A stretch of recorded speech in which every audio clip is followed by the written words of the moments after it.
All right, class, settle in, dim the lights. If you have headphones, now is the time to put them on. We're about to embark on a journey, not just through a record, but through the very fabric of human experience, set to a soundtrack that has echoed through half a century. We are going to explore an album that is more than just music. It's a cultural monolith, a rite of passage, an astronomical phenomenon in the world of sound. I'm talking, of course, about Pink Floyd's 1973 masterpiece, The Dark Side of the Moon. Before we drop the needle, if you find this journey through sound and time enlightening, please do me a huge favor and hit that subscribe button for our channel, Psych Prog. Give this video a like, and most importantly, share it with anyone you think needs to truly hear this album for the first time. Your support helps us keep these deep dives into musical history alive. Now imagine you're in a darkened room. You see a beam of pure white light. It strikes a simple, elegant, triangular piece of glass, a prism. But what emerges from the other side is not that single beam of light. It's a vibrant, brilliant spectrum of color: red, orange, yellow, green, blue, indigo, violet. That is the dark side of the moon.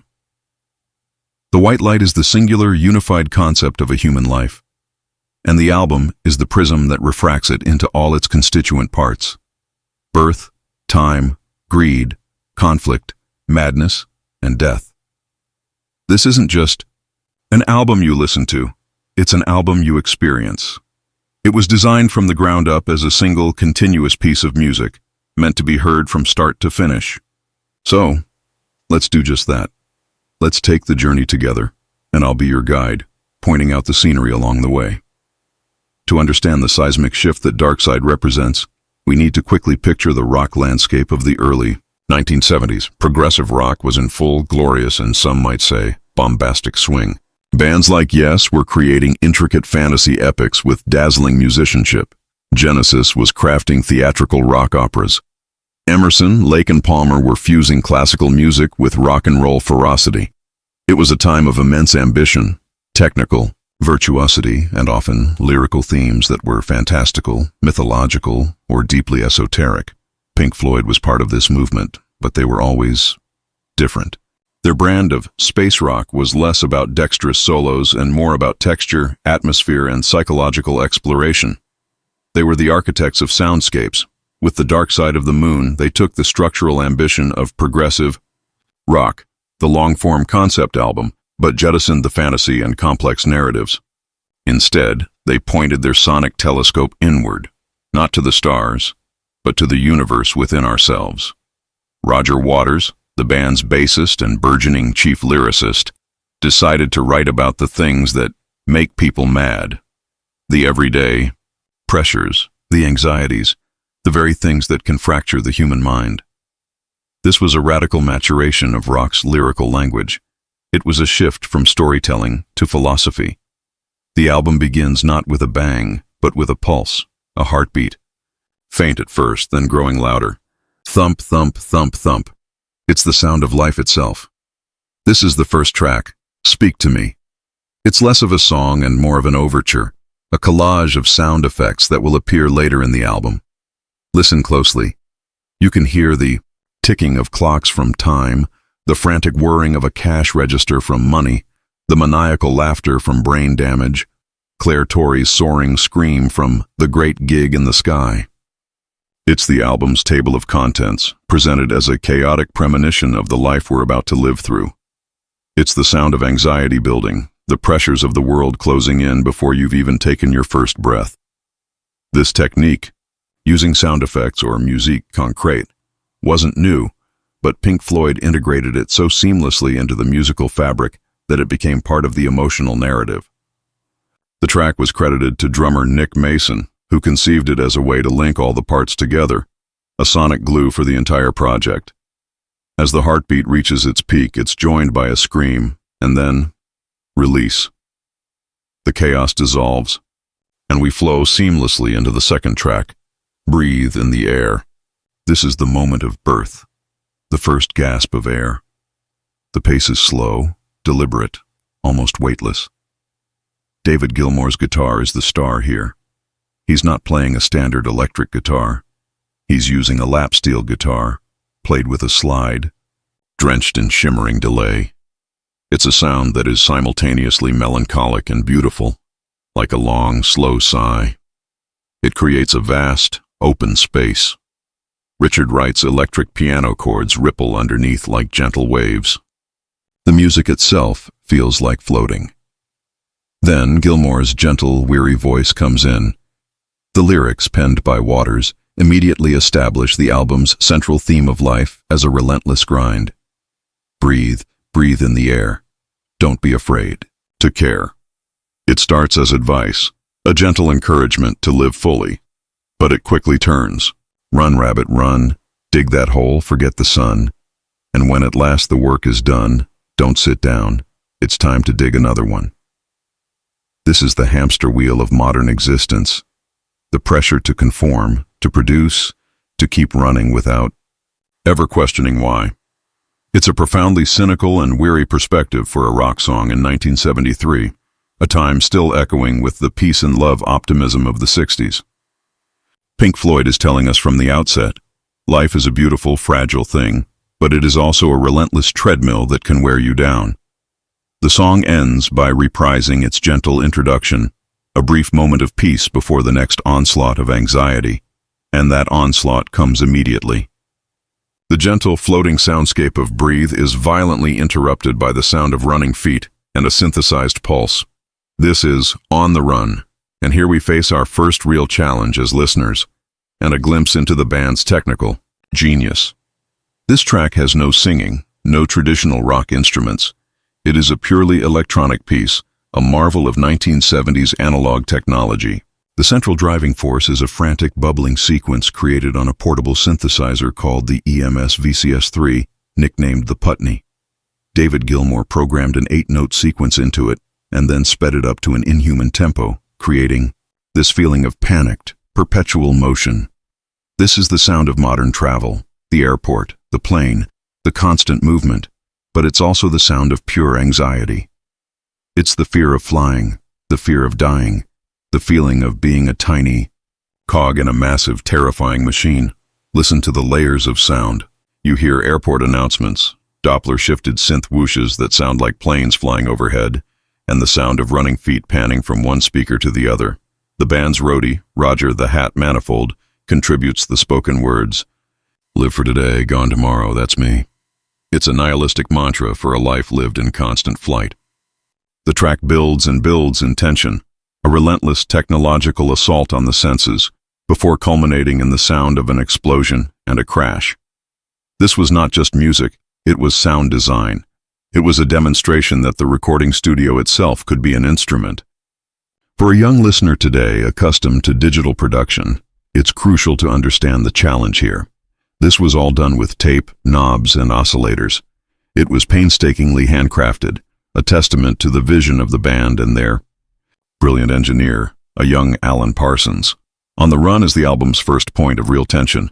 It's claustrophobic, unnerving, and utterly futuristic.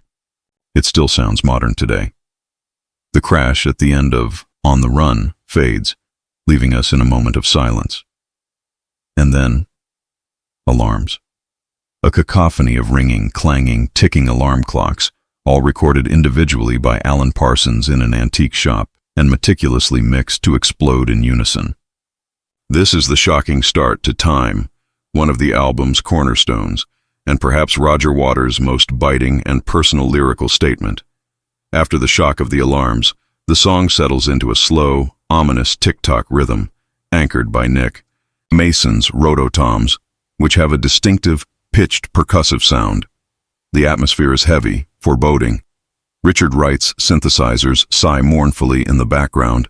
Then, Waters' stark, cynical verses begin, delivered with a raw, almost conversational edge by Gilmour, ticking away the moments that make up a dull day, frittering and wasting the hours in an offhand way. This is a direct confrontation with mortality and regret. It's a song about youth, when you feel you have an infinite amount of time, only to wake up one day and realize that 10 years have got behind you. No one told you when to run, you missed the starting gun. It's a brutal, unsentimental look at wasted potential. The lyrics are brilliant because they are so universally relatable. Who hasn't felt that pang of regret, that feeling that time is slipping through their fingers? The song's structure is a masterpiece of dynamic contrast. The verses are tense and brooding, but then the chorus explodes, with Gilmour's voice soaring over the top, backed by a choir of female singers. This release of tension leads us into one of the most celebrated guitar solos in rock history. David Gilmour's solo in Time is not just a flurry of notes.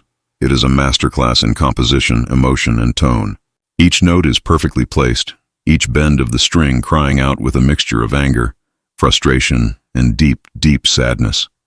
It's a conversation with the lyrics, a wordless expression of the pain of lost time.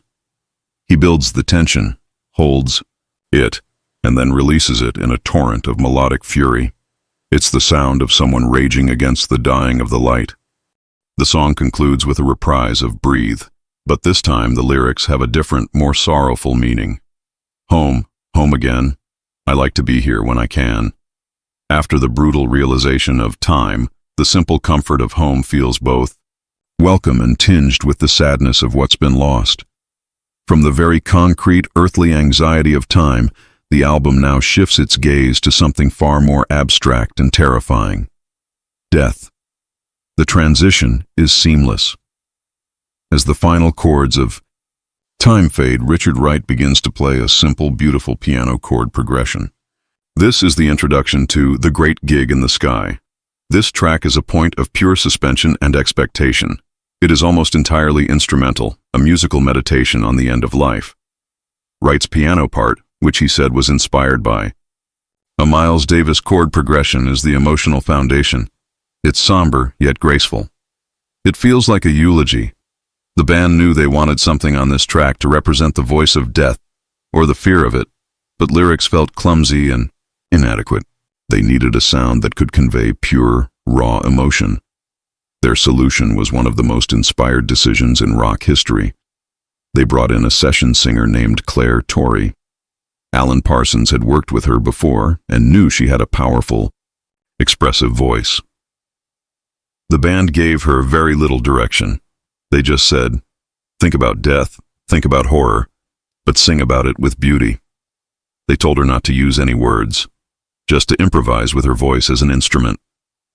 What Claire Torrey delivered in a couple of takes is legendary. It is one of the most breathtaking and emotionally devastating vocal performances ever recorded. She begins softly, almost tentatively, her voice weaving around the piano. Then she builds. Her voice climbs higher and higher, becoming a wail, a scream of anguish and terror before resolving into a moment of serene, peaceful acceptance. It is the entire spectrum of feeling about mortality, fear, pain, anger, and finally, peace, condensed into a few minutes of wordless song. It's a performance of such raw power that it transcends language. It doesn't matter what country you're from or what language you speak. You feel what she is conveying. It was a moment of pure, unplanned genius. For her troubles, she was paid a standard session fee of $30. Years later, she would successfully sue the band for a songwriting credit and back royalties, and rightly so, as her contribution is as essential to the track as any other element. The track ends as it began, with the gentle piano fading out with a philosophical snippet of spoken word from the studio's Irish doorman, Jerry O'Driscoll. And I'm not frightened of dying. Any time will do, I don't mind. Why should I be frightened? Of dying? There's no reason for it. You've got to go sometime. The calm acceptance after Torrey's emotional storm is profound. It closes the first side of the album, leaving the listener in a state of contemplative awe. And with that, we've reached the end of Side A. We've journeyed from birth through the anxieties of life and time to the contemplation of death. It's a heavy trip. If you're finding this guided tour valuable, this is a great moment to pause and remember to subscribe to Psych Prog. Hitting that like button really helps the channel grow, and sharing this with a friend is the best way to introduce someone new to this incredible music. Now let's flip the record and dive into Side B. Side B kicks off with the most famous sound effect on the entire album, the rhythmic, percussive loop of clinking coins and a cha-chinging cash register. This loop, which Roger Waters and Nick Mason painstakingly created by splicing together bits of magnetic tape, forms the unusual rhythmic backbone of the album's big hit single, Money. The song is built on a very tricky time signature, 7/4. Try counting it. 1, 2, 3, 4, 5, 6, 7, 1, 2, 3, 4, 5, 6, 7. It feels lopsided, limping, and slightly aggressive. That was the point. The awkwardness of the rhythm is meant to reflect the ugliness of greed. It's a jarring, cynical, and funky bass line from Waters that drives the song forward. This is Pink Floyd at their most direct and rock-oriented. Gilmour's vocals are snarling and sarcastic. Money, get away, get a good job with more pay, and you're okay. The lyrics are a scathing critique of consumerism and the corrupting influence of wealth. It's a classic rock protest song, but delivered with a unique progressive twist. The song structure is brilliant. After the verses, there's a fantastic saxophone solo from a friend of the band, Dick Perry. His playing is raw, bluesy, and full of swagger. Then, the song's time signature cleverly shifts from the jerky 7/4 to a more straightforward, driving 4/4 time for the guitar solo section. It's like the song breaks free of its chains and just lets loose. And what a solo it is. Gilmour delivers another masterpiece, this one more aggressive and fiery than the one in Time. It's a 3-part solo, starting dry and bluesy, then becoming drenched in echo and reverb, soaring into the stratosphere before coming back down for a final frantic burst of energy. It's a showstopper. The irony, of course, is that Money became a massive hit in America and made Pink Floyd fabulously wealthy. A song protesting the evils of money made them a fortune. Waters has always been keenly aware of this irony. Money served a crucial purpose for the album. It was the commercial hook. It was the song that got played on the radio, the single that drew millions of people in. But once they were hooked, they discovered the deeper, more complex, and emotionally resonant world of the rest of the album. As the final cash register sounds of Money fade, we are transported into what is arguably the most beautiful and heartbreaking song on the album, Us and Them. The contrast is stunning. We go from the hard, cynical funk of Money to this slow, dreamlike, and profoundly melancholic ballad. This song has a long history. The music was actually written by Richard Wright several years earlier for the soundtrack to the 1970 film Zabriskie Point, but the director rejected it as being too sad. The band shelved it, but thankfully revived it for Dark Side. It is, perhaps, Richard Wright's single greatest contribution to the Pink Floyd catalog. His gentle, jazz-inflected electric piano and organ work creates an atmosphere of immense space and sadness. The song moves at a glacial pace, giving every note and every word room to breathe. Waters' lyrics here are some of his most poignant. He moves from the theme of greed to the theme of conflict, division, and the lack of empathy that defines so much of human interaction. Us and them. And after all, we're only ordinary men. The verses are quiet, reflective, almost whispered. By Gilmour, they describe small, seemingly insignificant moments of division. But then the song explodes in the chorus. Forward he cried from the rear, and the front rank died. The dynamics shift dramatically, the full band kicks in with power and force, and Dick Perry returns for another stunning, soulful saxophone solo that drips with melancholy. The song is about war, politics, and social class, the lines we draw between us and them. But it's also about the simple, everyday failure to connect with other people. The spoken word sections in this song are particularly powerful. One is the band's road manager, Peter Watts, actress Naomi Watts' father, laughing, and another is a crew member saying, "I mean, they're not going to kill you, so if you give them a quick, short, sharp shock, they won't do it again." It's a chillingly casual comment about violence, highlighting the song's theme of detached cruelty. Us and Them is the emotional core of Side B, a plea for empathy in a world tearing itself apart. From the deep, structured melancholy of Us and Them, the album flows into a moment of pure instrumental freedom, Any Color You Like. This track serves as a musical bridge, linking the major themes of the album. The title supposedly came from a stock phrase used by a studio technician who, when asked what he wanted, would reply, "You can have it any color you like," a nod to Henry Ford's famous line about the Model T car. Musically, this track is a psychedelic funk jam. It's built around a bubbling VCS-3 synthesizer riff with Gilmour's guitar and Wright's keyboards weaving intricate, colorful lines around each other. Gilmour uses a univibe effect on his guitar, the same effect Jimi Hendrix famously used, which gives the guitar a swirling, liquid, phasey sound. It's a moment of release after the heavy emotional weight of the previous songs. Is it a moment of blissful escapism? Or is it the sound of a mind untethering from reality, a descent into the chaotic colors of madness? It can be interpreted either way. It showcases the incredible musical chemistry of Gilmour and Wright, their ability to have a conversation through their instruments. It's the last moment of pure musical exploration before the album's final thematic conclusion. The instrumental jam of any color you like segues directly into the haunting, circular arpeggios that open Brain Damage. Now we arrive at the album's central metaphor, madness, and the ghost that haunted Pink Floyd, their brilliant founder, Syd Barrett. Syd had been forced out of the band years earlier due to his deteriorating mental state, exacerbated by heavy LSD use. His absence was a profound source of guilt and sadness for the band, and his spirit looms large over this song and the entire album. The lyrics sung by Waters are both whimsical and terrifying. The lunatic is on the grass. The lunatic is in the hall. He's describing seemingly harmless eccentricities, but there's a deep undercurrent of sorrow. The song is a gentle, almost sympathetic portrait of someone who has snapped. Then comes the iconic chorus, where the album's title is finally revealed. And if the band you're in starts playing different tunes, I'll see you on the dark side of the moon. The dark side of the moon is a brilliant metaphor. It's not just a physical place. It's a psychological one. It's the part of the mind that is hidden, irrational, unknown.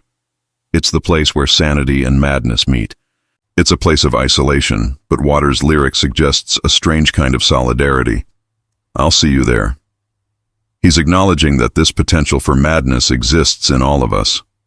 The maniacal laughter that bubbles up throughout the track belongs to Peter Watts again, a chilling sound that perfectly captures the song's theme. The song feels like a lullaby for a broken mind, full of empathy and a deep, lingering sadness for their lost friend, Syd. Brain Damage doesn't end. It builds.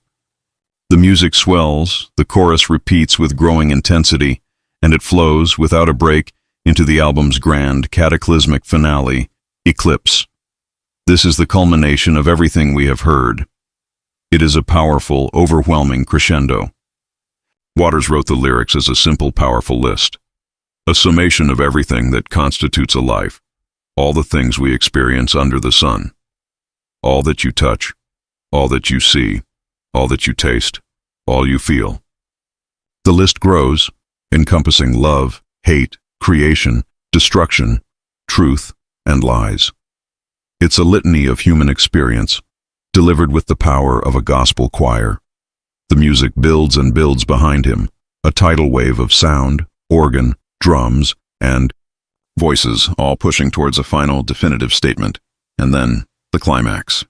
After listing everything that makes up a life, Waters delivers the final, crushing philosophical punchline. And everything under the sun is in tune, but the sun is eclipsed by the moon. It's a breathtakingly bleak and powerful statement. It suggests that no matter what we do, how much we experience, how much we love or create, our lives are ultimately overshadowed by these dark forces, madness, death, the unknown, dark side. The entire album has been a journey towards this one, final, cosmic truth. The music hits its absolute peak and then abruptly cuts off. All that is left is the sound we started with, the heartbeat, fading, fading, fading into silence. And if you turn the volume way up, you can hear Jerry O'Driscoll, the doorman, whisper the album's final, cryptic secret. There is no dark side of the moon, really. Matter of fact, it's all dark. It's a chilling and ambiguous final thought, leaving the listener to ponder its meaning long after the music has stopped. And so, our journey ends. The Dark Side of the Moon is a work of profound and enduring genius because it achieved something remarkable. It took the musical ambition and sonic experimentation of progressive rock and fused it with lyrics that spoke to the most fundamental and universal aspects of the human condition. It's an album that is both technologically innovative and deeply, primally human. It doesn't matter if you're a teenager hearing it for the first time in your bedroom or someone who bought the vinyl on the day of its release in 1973. Its themes of time, greed, conflict, and madness are timeless. It holds up a mirror to our lives and refracts them into a beautiful, terrifying, and ultimately unforgettable spectrum of sound. It proved that a rock album could be more than a collection of songs. It could be a unified philosophical work of art that asks the biggest questions we have, and that is why, half a century later, we are still exploring its dark side. Thank you for taking this journey with me. I hope this guide has deepened your appreciation for this monumental album. If you enjoyed this deep dive, please, one last time, make sure you are subscribed to PsychProg. There are many more journeys like this one waiting for you on the channel, where we explore the history and artistry of the most ambitious music ever made. Click on our channel page to discover more, and until next time, keep listening.